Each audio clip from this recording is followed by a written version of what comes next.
I extend a very warm welcome to you all.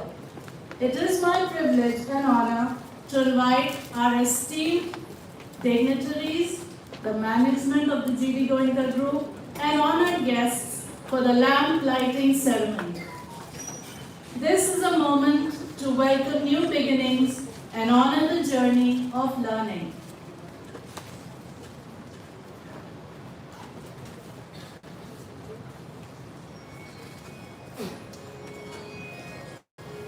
Vakratunda महाकाय सूर्यकोटि समप्रभ निर्विघ्नं कुरु मे देव सर्वकार्येषु सर्वदा।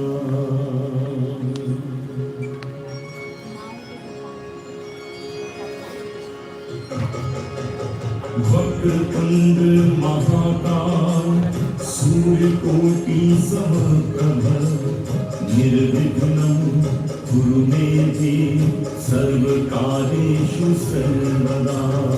वक्रतुंड महाकाय सूर्यकोटि समप्रभ निर्विघ्नं कुरु मे देव सर्वकार्येषु सर्वदा।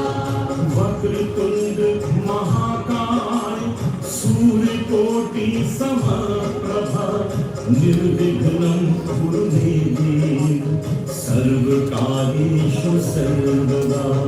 वक्रतुंड महाकाय सूर्यकोटि समप्रभ निर्विघ्नं कुरु मे देव सर्वकार्येषु सर्वदा।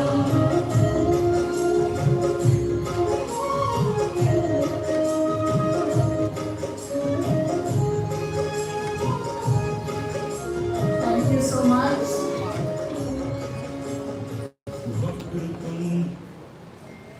Thank you. Let us all pledge to thrive for life as we stand to honor with the GD Goenka school song. Ladies and gentlemen, please stand.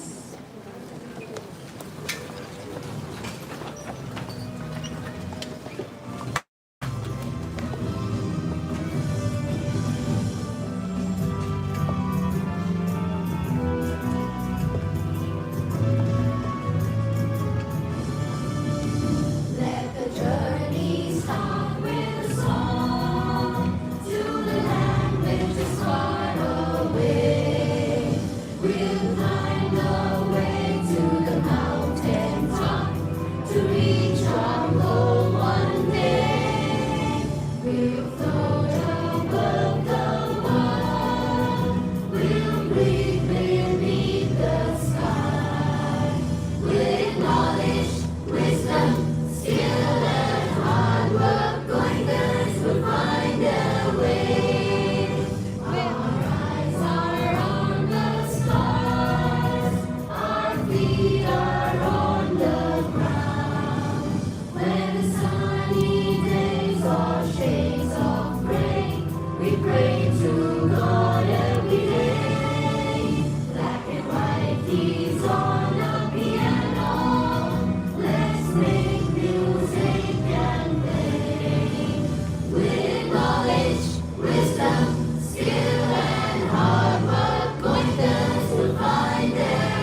Thank you.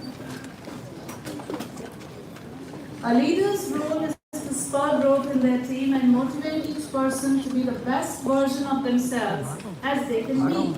And this is where training, preparation, experience, and knowledge come into play. Our respected senior director academics, GD Goenka Group of Schools, Mrs. Bharti Sharma is one such highly esteemed leader and educationist. We are honored that Bharti ma'am brings with her wealth of experience and inspiration. She has achieved the high distinction of 300 awards in the field of education, and with the hat trick of the National Award, the State Award, and the CBSE National Award, ma'am has decades of experience in the field of education. With her unique energy and magnetic personality, it is my honor to invite Mrs. Bharti Sharma for the welcome note at the Goenka Confluence 2025. Bharti. Thank you, Rohina. Esteemed keynote speaker, Mr. Amarjeet Sinha, our MD, Mr. Nipun Goenka, Mrs. Radhika Goenka, valued associate partners, academic leaders, and distinguished colleagues from the GD Goenka group, and the guests, honored guests of today for today. It's a singular honor to have Mr. Amarjeet Sinha, who has been instrumental in shaping some path-breaking programs in the social and educational sectors.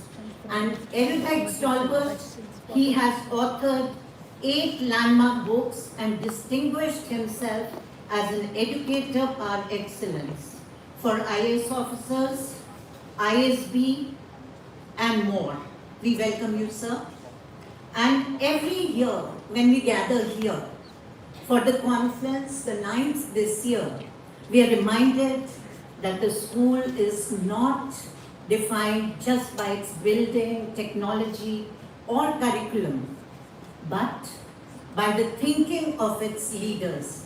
Today we have in this room leaders who shape not just institutions, but futures. The conference and the genesis of the GD Goenka group is the initiative of Mr. Anjani Kumar Goenka, the group chairman. His dedication to the cause of providing an education at par with global standards and his commitment for a child-centric, totally child-centric, value-enriched learning inspires all of us to build a strong nation of brilliant intellectuals, innovators, inventors, and thought leaders. It is indeed a privilege to be working under his sagacious guidance.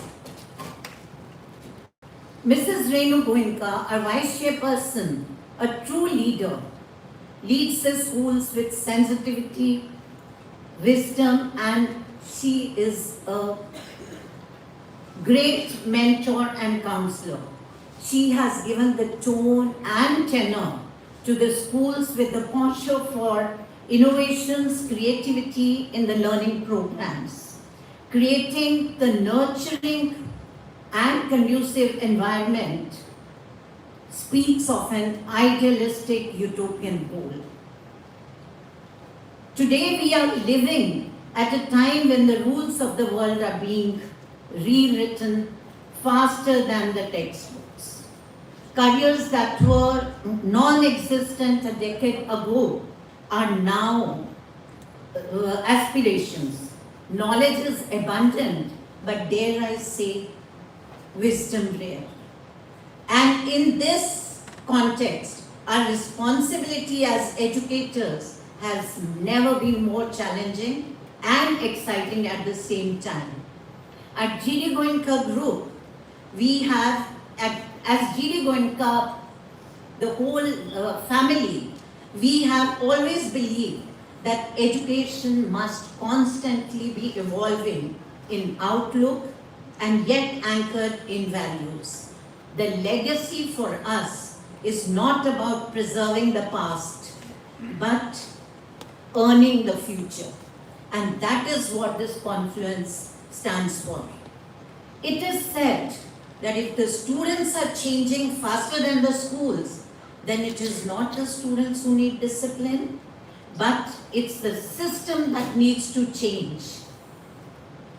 Disruption is what they say in today's lingo.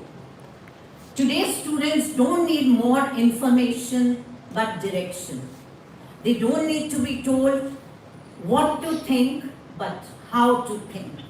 They need purpose before performance, resilience before results, ethics before excellence. As that responsibility, dear friends, rests squarely on our shoulders, our schools, and on you all, the leaders. As the school head, our role is not just to manage schools, but to rethink, reimagine, reconstruct, everything, education, and reformat our mindsets, the most important of all, to the futuristic vision. Evolution of GD Goenka 2.0 is in consonant with that thought. We are already on the path of moving from teaching answers to nurturing questions, following curriculum to creating learning experiences, from preparing for exams to preparing for an unknown future, the VUCA world. Our goal is to mold Goenkans into not just successful learners, but leaders who can think, act independently, communicate across cultures, adapt to changes. Leadership is no longer an option. It's a defining skill of the future. Our schools have grown from strength to strength, exhibiting excellence, not only in board results with national, state level, district level toppers, but excelling in inventions, patents, sports, MUNs, the loquacious speakers, debates, in Olympiads. The list is endless. As a group, we stand tall and we are proud of all our schools. This conference is not just about listening to the speakers. It is about opening minds, questioning assumptions, interacting with zest, and returning with zeal with ideas that transform learning. Dear associates, the custodians of a vision much bigger than a single campus. The principals and teachers, the souls and the heartbeats of the schools. Let us all continue building a safe haven for our children and building a future together. We hope that you have a vibrant, enjoyable 3 days with us. It's also my privilege to introduce our Managing Director, Mr. Nipun Goenka, to the gathering, although he needs no introduction, but for the new ones, with a vision to anticipate initiative, enterprise, and innovation, and with a fast-track energy that inspires excellence. Mr. Nipun Goenka is at the heart and core of the GD Goenka Group. He's an alumnus of the Wharton Business School, London, with a work experience of a decade and more in the US and India. Mr. Goenka has been ranked amongst the top new millennium entrepreneurs in India by the Education World magazine, and also being the youngest to receive this honor. Mr. Nipun Goenka, with the legacy of excellence in education, leads with a passion, commitment, courage of conviction. He constantly pushes boundaries and pushes ours too, and forays into the realm of the future with dynamism, launching new initiatives, expansions in race with the advancements of the world with unprecedented success. The myriad awards and accolades bear testimony to that. Sir, you have gained the admiration of all around you. May I request you to kindly come and say a few words to that.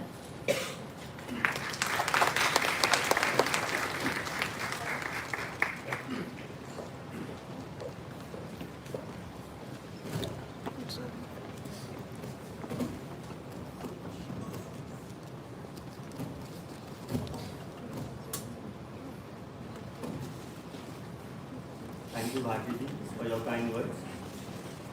Good morning, everyone. Respected Mr. Amarjeet, Sinha ji, valued partners, academic leaders, and my team members. This annual conference is not merely a calendar event for us. It is a moment of reflection, alignment, and renewal of purpose. When I look across this room, I don't just see the school heads and owners. I see collaborators who have helped us translate a vision into a living, growing reality. Over the years, the Goenka group has grown steadily, not by chasing numbers, but by building trust. Trust of partners, trust of communities, and trust among ourselves. Together, we have created schools, health institutions, and a university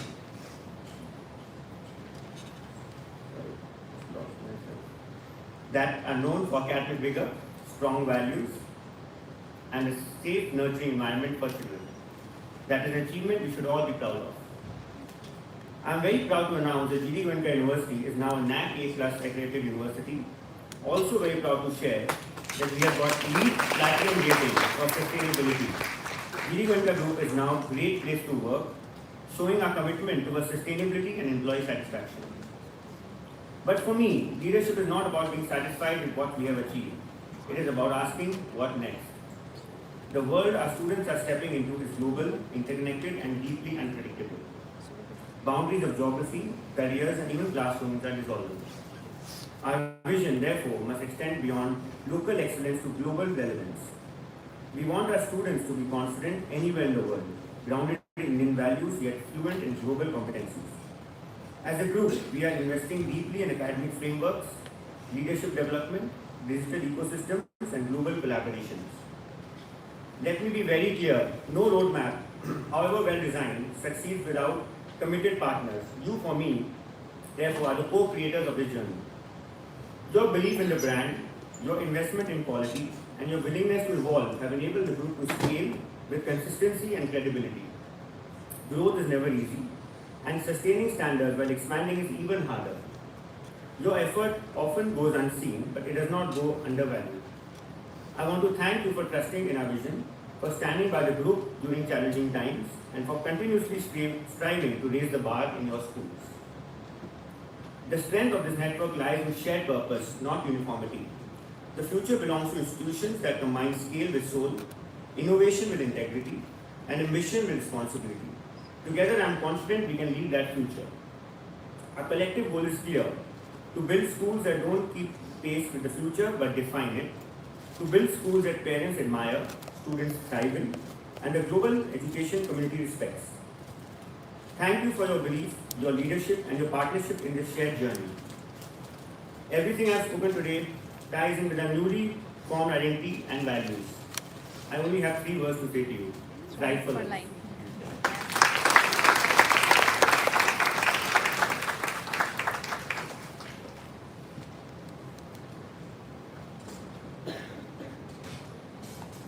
Thank you, Nipun sir. Your words always inspire and comfort us. And thank you for your faith in us. Our aim at the Confluence is generating a meaningful, high-impact, sustainable and progressive partnership with society to motivate us to elevate our vision and to provide clarity and coherence to our endeavors. I am proud to introduce our Honorable Chief Guest, Mr. Amarjeet Sinha. Mr. Amarjeet Sinha has devoted his professional life to transforming the lives and livelihoods of deprived households through a strong focus on human well-being. He is currently a senior fellow at the Center for Social and Economic Progress. He served as a member of the Public Enterprises Selection Board. He was advisor to the Prime Minister of India, where he oversaw the social sector and rural development initiatives. A former IAS officer with over 4 decades of experience in government, his work has been primarily anchored in the rural and social sectors. He played a seminal role in the design and implementation of the flagship national programs, including Sarv Shiksha Abhiyan, the National Rural Health Mission, and major governance reforms. He successfully coordinated the Gram Swaraj Abhiyan, which delivered 7 pro-poor welfare interventions. His areas of work include multidimensional poverty and its reduction, public policy and public management.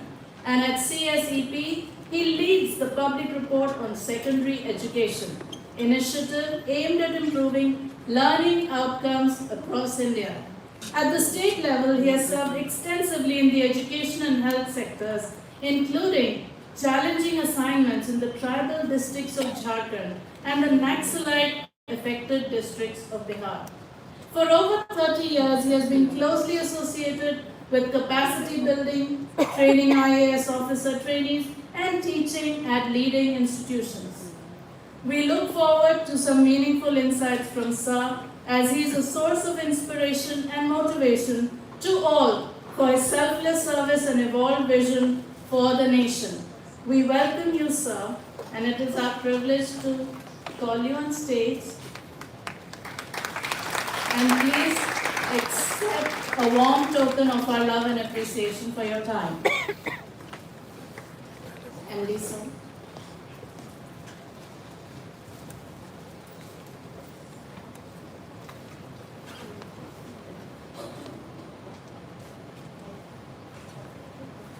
On behalf of the GD Goenka Group, Managing Director Mr. Nipun Goenka and Executive Director Mrs. Radhika Goenka. Let's have a round of applause, ladies and gentlemen, as we extend a warm welcome to Mr. Amarjeet Sinha.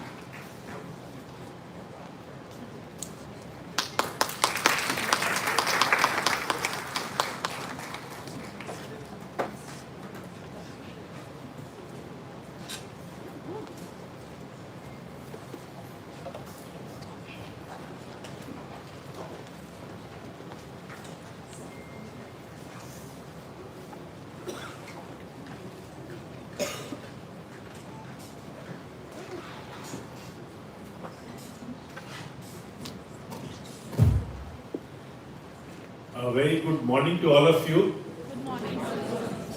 It's a very bright day, fortunately. And having heard two of your speakers, Nipun was very brief, was very to the point, and Bharti ji was giving the context in which things have evolved. For a moment I thought, should I also have prepared what I have to say here today, but I'm not used to it. I somehow like to sense what is it that the audience is looking for and try and prepare myself for the occasion based on the people I will be talking to. Friends, it's a privilege to be talking to thought leaders, leaders of institutions, managements of schools across many parts of the country. It's very difficult to zero in on thoughtful leadership for a global future, is what you asked me to speak about. As always happens when you come to an educational institution, each one of us starts recalling our own days in universities and schools.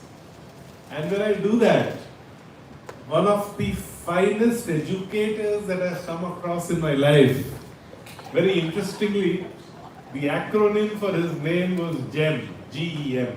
He was a true gem, a Jesuit priest from Chicago, who was the principal of our school, St. Michael's High School, Patna, for many years, Father Gordon E. Murphy. Father Gordon E. Murphy led for more than 40 years. But the interesting thing, and I'll just one anecdote which will convey to every school leader what enormous role that you play in shaping future lives of youngsters. My elder brother, much brighter than me, was doing very well academically. By the time he reached class 9th in St. Michael's High School, suddenly he was summoned by the principal, Father Gordon E. Murphy. For a moment he didn't realize what wrong he had done. But then this call, just before the summer vacations, had nothing to do with discipline. He called my brother made him comfortable, and then very politely he said, Jagjeet, you're doing very well academically, you're doing well as a student, you're well disciplined, but you have a problem. And the problem he had was the problem of stammering. Well, he was very bright, but he had a real, genuine problem of stammering. He said, Jagjeet, as the prince, and this our school had 2,500 children. He said, Jagjeet, do you want to do something about your problem? Well, yes, father, I want to overcome it. He said, as the principal of your school, I am willing to work with you this summer vacation, and Patna summers are really hot. The conditions he laid, every day at 12 noon, you will cycle from home to school, come to me, I'll spend at least 1 to 2 hours with you, and he used to make him practice all the tongue twisters. Betty bought a bit of butter, but that bit of butter was bitter, and so on. And believe you me, at the end of the 2 months, when the school reopened, my elder brother was cast in the school play in one of the lead roles, and that was the end of his stammering. So I am talking about a school in a small town, Patna. But look at the contribution of this principal, a real gem. And this is not the only story. There are stories and stories. I am sure in your own ways, many of you have contributed such strength to students who were a little confused. So I begin by first and foremost honoring the teacher in you who has shaped lives and destinies on a large scale. You have a responsibility which I envy. You really have a chance to make people of character. You have an opportunity to make people with the skills but the right values. And in doing so, not only shape thought processes, but shape destinies of nations, of people. The global world is in a churn, and all of us are taking note of it. It's in a churn because of technology, it's in a churn because of the thought processes, it's been in a churn because post-Second World War something seems to be changing again in terms of power relations, power equations, economic activity and so on. And when we live in a changing world, it becomes all the more important that our core values stand us in good stead at times of stress. Friends, this is a time for nurturing those values which allow not only to succeed, but should also teach you how to cope with failures. It is a time of the world when at some levels, while our global distances, the world is becoming a global village, but on the other hand, our distances don't seem to be narrowing. We seem to have crafted our own small worlds, trying to develop a world not on the basis of the principles of openness and free exchange of ideas, but on fixed notions about where we want the world to go.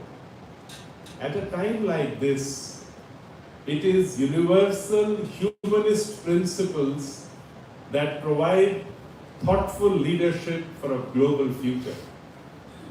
It is a moment of reckoning where all leaders of institutions have to think in terms of those eternal, universal human values which are likely to give us a better world to live in.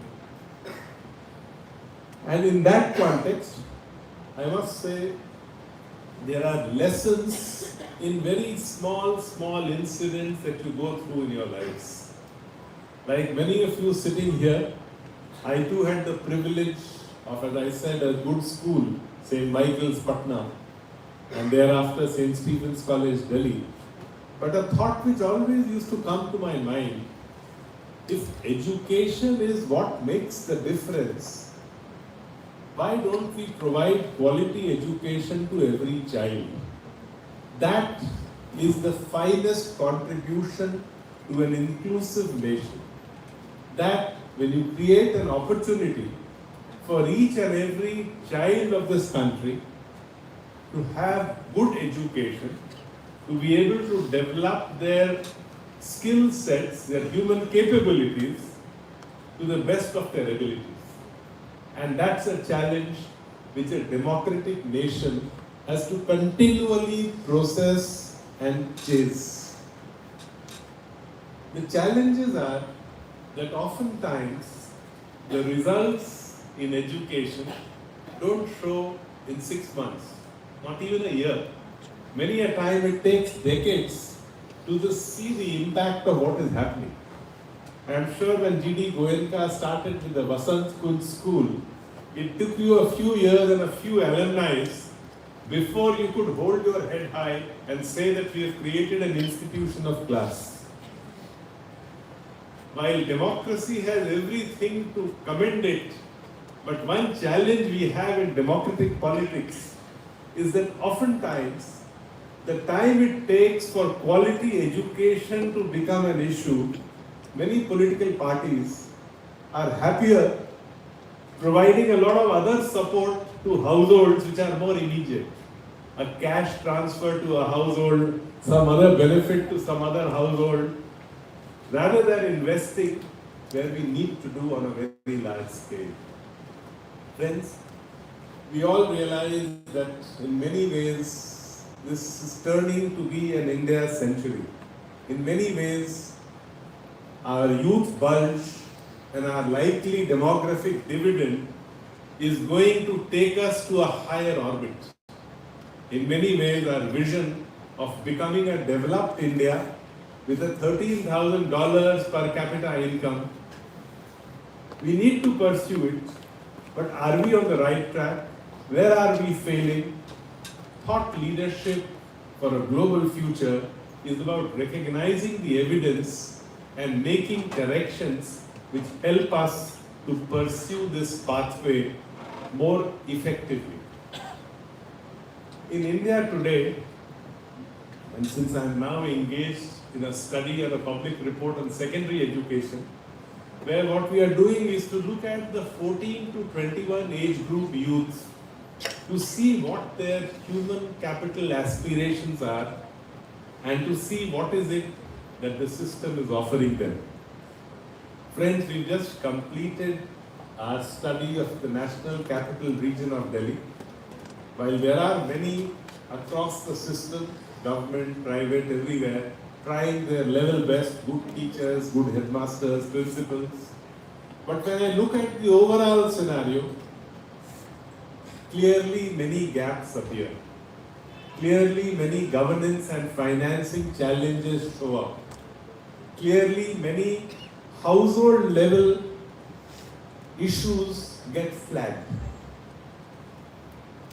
Now, I think what it is telling us is that, look, the youth bulge translating into demographic dividend is about a fuller investment with governance reforms to ensure that every child gets that opportunity to achieve what he or she is best at. And I think this is the context in which thought leadership for a developing nation, for a secure global future lies. If you were to ask me what is it that India should focus most on, unequivocally my response will be human capital, human capital, human capital. We celebrate our CEOs of Microsoft, Google and so on. It was those IITs which gave us that lead. It was those institutions which we invested in some point of time. But that system was good enough to produce many leaders of industry today, captains of companies today. But it wasn't good enough as a mass education system. If I look at the numbers, they are very distressing. 1947 we got independent, but if you look at the 42nd round National Sample Survey 1986-87, you'll be quite shocked to find that 6 plus females in the country in 1986-87, 6 plus females, which means all of them above 6, 69.23% in rural India had never been enrolled in a school. And I'm not talking about 1947, I'm talking about 86, 87, 6 plus females. It only shows that the legacy of poor human capital that we inherited at the moment of independence, while we have moved on quite significantly since then to almost universal elementary enrollment, to almost universal secondary enrollment of girls, but enrollment is not good enough. If I look at the child and the learning outcomes of children, what emerges very clearly for every 100 children who join the system, while it is true that over the years with growing enrollments and growing participation by all social groups, communities, boys, girls, it's a good moment to be a little happy about that almost every child is pursuing education, trying to build a democratic dream. But we also need to bear in mind that of the 100 children who join, hardly 30 to 35 of them complete their senior secondary with a level of competence that is likely to take them to the higher orbit of wages of dignity. Which means 7 out of 10 children are falling back into levels of engagement in the world of work which is inadequate for moving on to the higher order with wages of dignity. We need to increase productivity, and productivity increases will come with higher levels of skills and education. Higher levels of skills and education require a different order of investment in building and shaping the lives of these youngsters. So as a thought leadership issue, I pose it before many audiences. What we really need to work towards is how do we create that second chance? Because most children, 7 out of 10, require a second chance.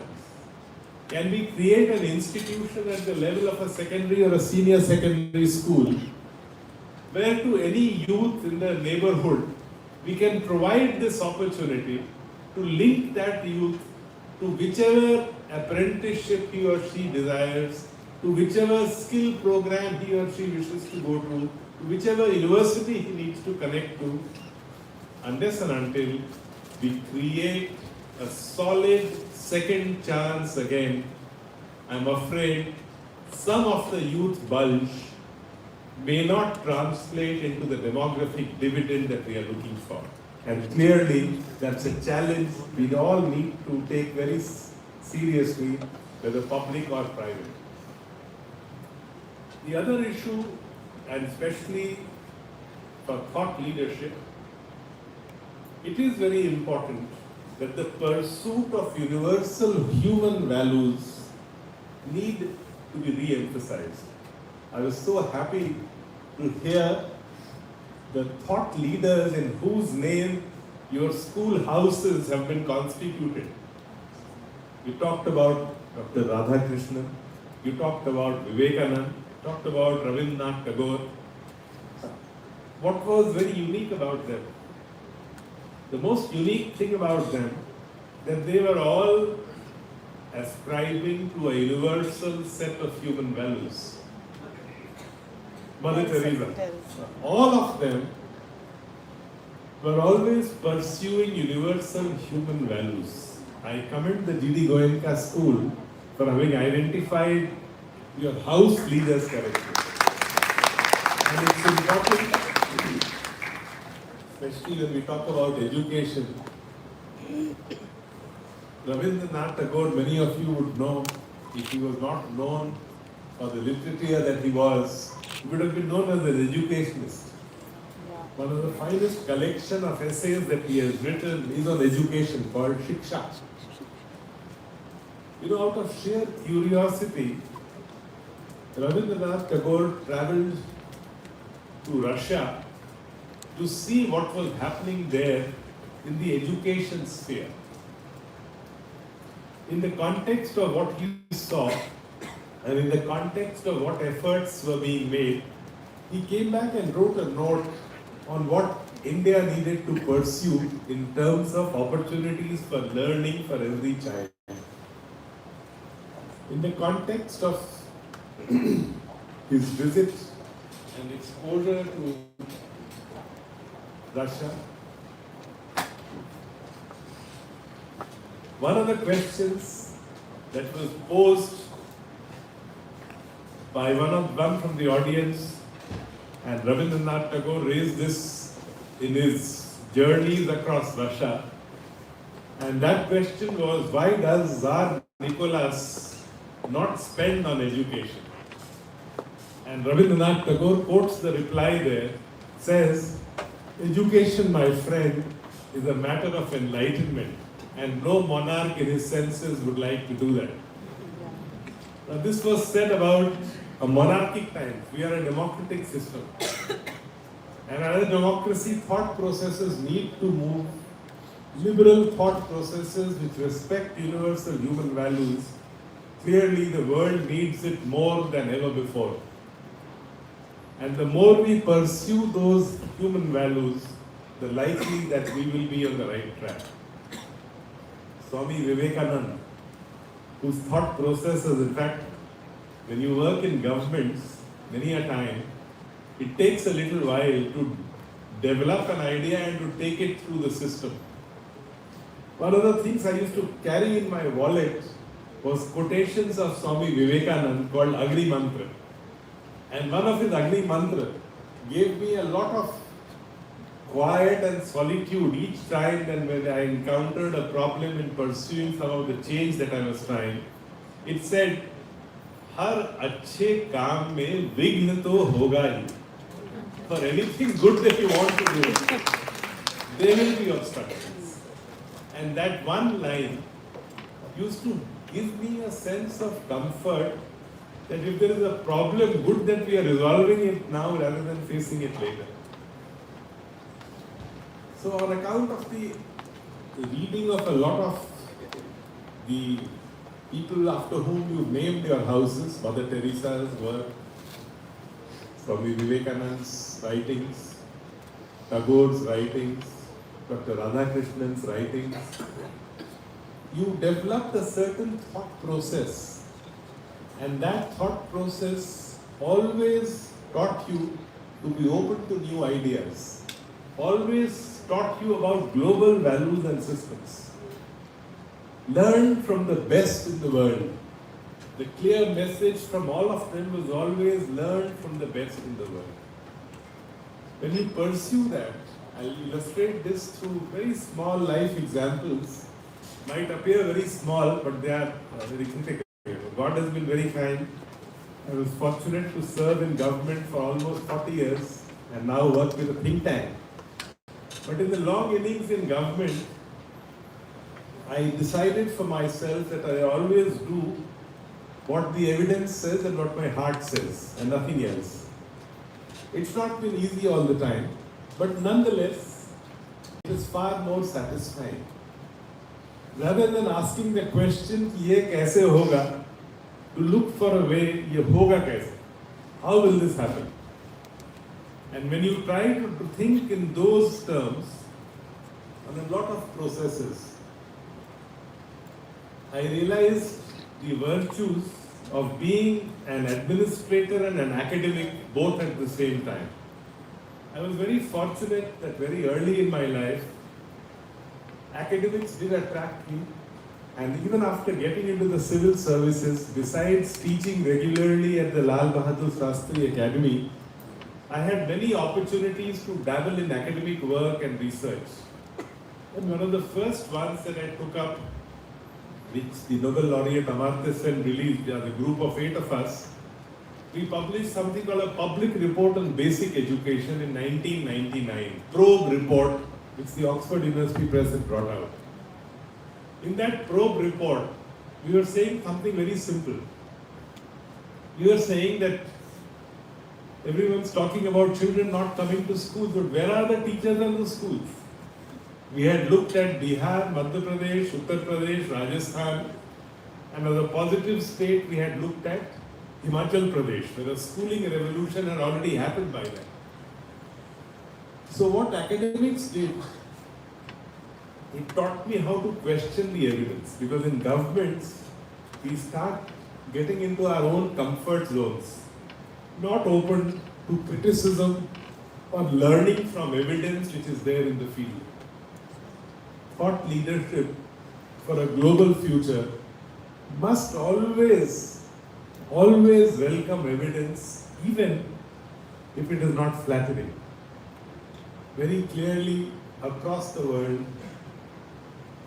growth and development happens when you keep the critique as close to yourself as possible. Recently, I was reading two very good works on Nalanda, the Nalanda University. Since I belong to Nalanda, I have interest in reading up on what happened in the university days. The first one, which the Chancellor of the Ahmedabad University, Shailendra Raj Mehta. Shailendra Raj Mehta has been doing research for a long time. He's been making presentations, but he's not published his book yet. He's looked at the bylaws or the rules of governance of the Nalanda University. And very interestingly, even at that time, diversity of views was respected in the frameworks for the Nalanda University. The association of guilds, the association of professionals, land grants, these were all part of the university system. Thereafter, I read another book on Nalanda, written by a diplomat. Interestingly, he has given the work and lives of about 20 different scholars who worked at Nalanda University at different point of time. Then you realize why Aryabhat said things that he did. He did so because he was being constantly questioned by many other faculty members who held a different view. Now, only because he was challenged, therefore he could come up with a more cogent thought process with regard to astronomy and science. If he was not challenged, that may not have happened. So clearly the lesson from the best universities of the world, even from our own traditions, the Nalanda University, it is a tradition of diversity of views. It's a tradition of healthy debates. It's a tradition of knowledge being shaped by counter views to understand what is it that is likely to take us in the direction that we all want to move in. Friends, there are many occasions when these kinds of issues do emerge. I remember when we were trying to start off work on the Sarva Shiksha Abhiyan. Many of you would be aware that in 1993, in a famous Supreme Court judgment, the Unni Krishnan judgment, the court said that education up to the age of 14 years is a fundamental right. Thereafter, as usually happens in governments, not much moved for a while. Till a very old, 80-year-old citizen, Satyapal Anand, he brought up the matter before the courts again, saying that Supreme Court had declared it to be a fundamental right and not much seems to be happening. And that's when the Supreme Court appointed the then Attorney General Ardha Arjunia as the amicus curiae, and all chief secretaries were directed to file affidavits on 8 areas of energization for primary education, on school opening, teachers and so on. And finally leading to the Sarva Shiksha Abhiyan. So when we were designing the Sarva Shiksha Abhiyan for all children, and in various consultations that we had, it's not always that you'll be complimented for what you are doing, but your shoulders have to be strong enough to face both bouquets and brickbats. To all principals of school, I always share this thought. Prepare your children not only to succeed, but also to fail with grace. Also to cope with failures. Because there's nobody who doesn't counter both. In such a large audience, on one occasion when I was working on Sarva Shiksha Abhiyan and we made our presentations and we thought that we are talking a lot of sense based on evidence, the reaction was old wine in new bottle. I don't blame the person for his question. Very, very good point that he had made. Somebody else said, ये सर्व शिक्षा अभियान क्या है? ये तो supply side अभियान है.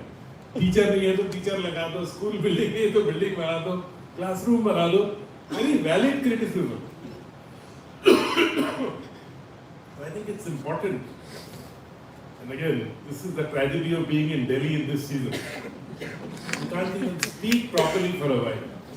Now, this is a serious concern. It needs everyone's attention. That's why the other research that we've just taken up, a public report on collaborative governance. I am convinced that if local communities have a bigger role as a non-state partner with a decision-making role, things will move differently. This is nothing short of a very serious emergency, that such a large number of children are having to inhale impure air and face the consequences of health thereafter. Collaborative governance, there were a lot of, in the course of trying to understand this better, even for learning outcomes in schools or the health sector, I started reading up a lot of the literature, the work of many Nobel-winning economists, Elinor Ostrom, Ansel, Gash, who had all worked on collaborative governance. And the essence of collaborative governance lies in the state seeking non-state actors as partners in decision making. Now, while we have the Constitution of India has many parameters where it has talked about collaborative governance, but to operationalize it fully, we need to trust local communities more. We need to have a more consensual decision-making processes. Thoughtful leadership for global future would lie in collaborative governance. Across many parts of the developed world in particular, we do find that some sense of, and even in our own country in many states, I recall I went as an election observer to Dharamshala in Himachal Pradesh. And I was very pleasantly shocked to find that not one school closed for election for 15 or 20 days. Not one school. In states like Bihar at that point of time, I'm talking about late 80s, election meant the school closed for a month. Teacher was on election duty, all kinds of training and so on. But in Himachal, the candidates, the community, all of them are so sensitive about it. If school band hoga, to parents will block the road. Collaborative governance will come into play. You cannot close down the school. If there were 5 teachers in a school, 2 were given election duties, 3 continued to work in the school. Except the day of voting, the school works throughout. That to me is a sign of collaborative governance, where there is respect for what the community wants. And I think we need to do much more of it if we want to be the thought leaders in the global future. Collaborative governance, because if you look at India as a country, we have done very well on many parameters. 1991 onwards, with economic reforms, deregulation, delicensing, all for a very, very good purpose, we have demonstrated our higher rates of economic activity, sustained 6.5–7% of growth. Now for us, thank you. Now imagine a country successfully keeping a growth rate of more than 6.5–7% for over 33 years. Clearly we have done many things right. But the challenge arises because there are many areas where our successes are very limited and we need to do things differently. Education, learning outcomes, health outcomes, nutrition outcomes, pollution-free living, urban quality spaces for a life of dignity for workmen in urban areas, legal cases pending for decades.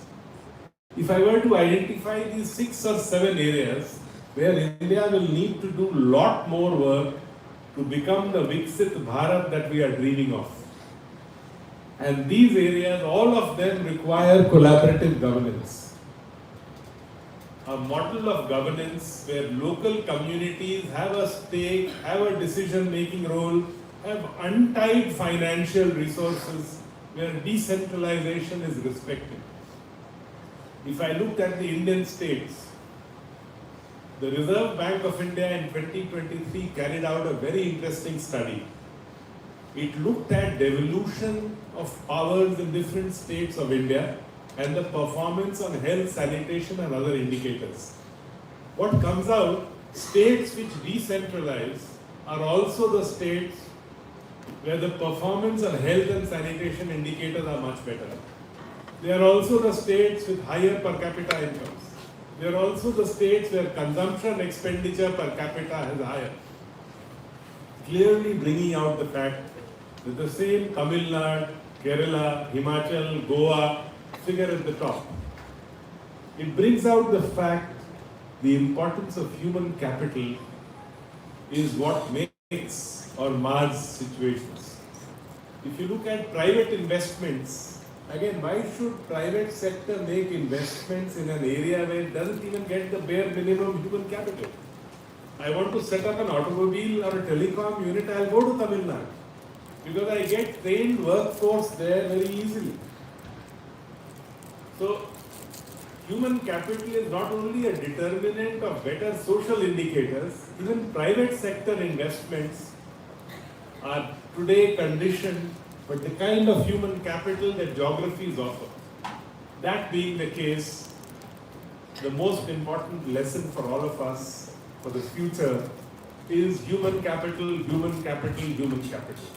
How best we invest in it, both public and private, create flexibility in systems of vocational and academic. How do we create equivalence? I was very happy to see the hydroponics work here, as also a lot of the agriculture practices that have been promoted. I was told that many students from Telangana and Maharashtra join your course. And that's again explained. Day before yesterday, RBI came out that Telangana has registered the highest rate of growth in agriculture. The lessons are very clear. There is a way and a pathway which we need to undertake. Even agriculture needs good education. This thinking that agriculture doesn't need education is completely wrong. So friends, just by sharing a few ideas, I was trying to get across a few points, and I would not like to hold you back for too long. I'm aware about your rest of the day.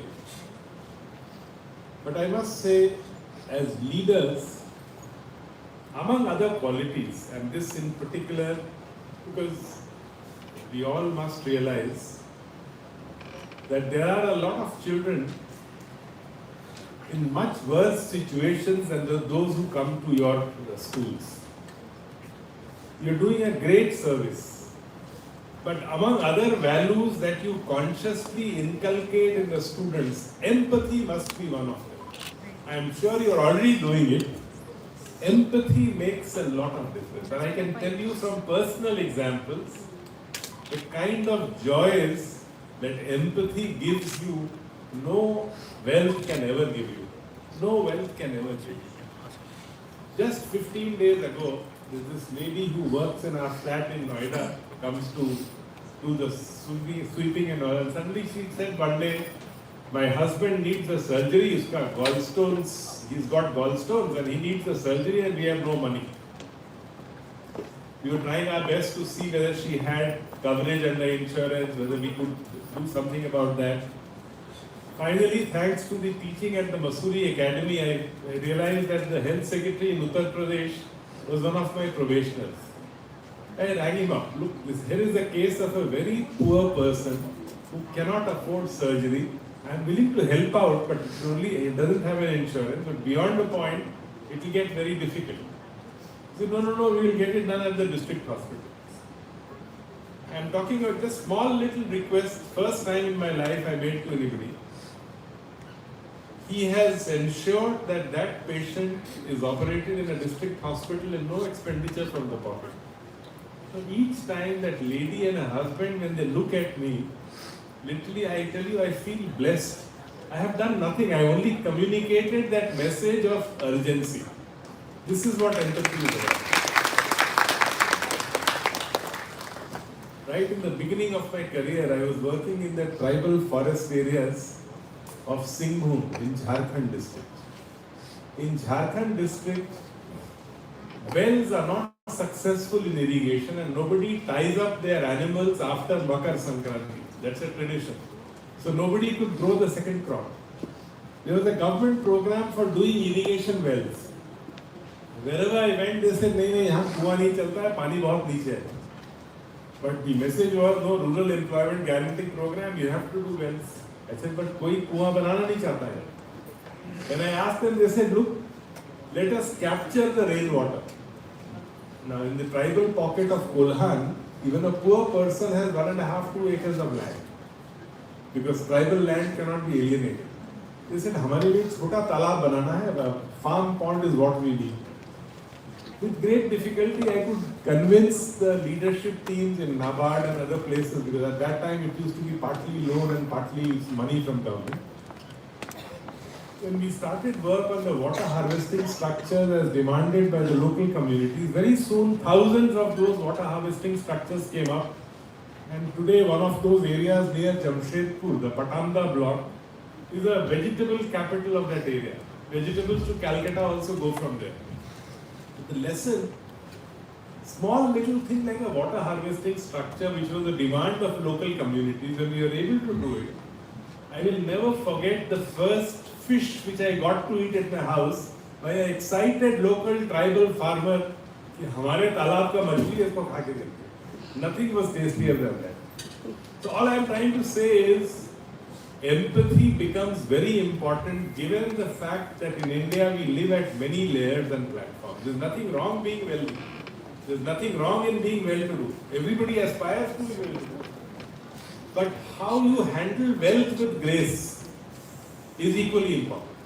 And I think this lesson of handling wealth with grace is something with every institution, because our country will need empathy for many, many more decades. People are in different situations. I am sure the examples I am giving you will resonate with you, because each of you must be facing it in your own manner. Friends, I have gone on for a very long time, but the intent was only to communicate that India has a remarkable opportunity to be the preeminent nation that it deserves to be. India has a remarkable opportunity to become the human capital of the world, the youth bulge translating into large-scale demographic dividend. But most importantly, we are at a level where effort by each and every institution, maker, builder at different parts and different regions of the country, every school matters, every principal matters, every management matters, every child matters. With these words, thank you very much for your time. Thank you, sir. You have opened our eyes and hearts for me.